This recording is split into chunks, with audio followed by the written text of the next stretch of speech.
Ombudsmanların beynəlxalq simpoziumunda bəyannamə qəbul olunub. Sənədin qəbulu qanunun aililiyinin təşviqinə, ombudsmana və milli insan hüquqları təsisatlarının rolunun gücləndirilməsinə müsbət təsir göstərəcək. Simpoziumda bildirilib ki, dövlətin və cəmiyyətin sabit inkişafı üçün fundamental hüquq və azadlıqların qorunması, qanunun aililiyinin təmini vacib şərtdir. Tədbir çərçivəsində ombudsman Səbinə Əliyeva ilə Serbiyanın vətəndaşlarının müdafiəçisi Zoran Paşaliç arasında anlaşma memorandumu imzalanıb.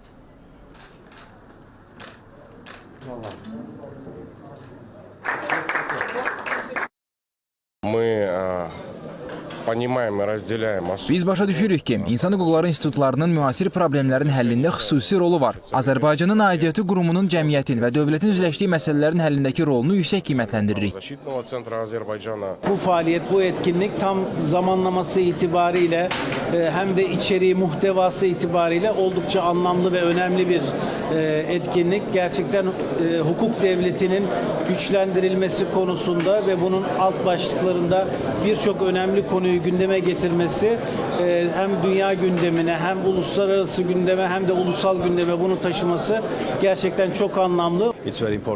İnsan hüquqlarının ümumi hüquq kontekstində yeri və rolunu aydın izah edən çox səmərəli müzakirə aparıldı. Hüquq bütünlükdə bütün institutlar üçün olduqca vacibdir. Azərbaycanla Gürcüstanın ombudsman aparatı arasında əlaqələr getdikcə daha da güclənir. Bu konferansda iştirakımız bunun sübutudur.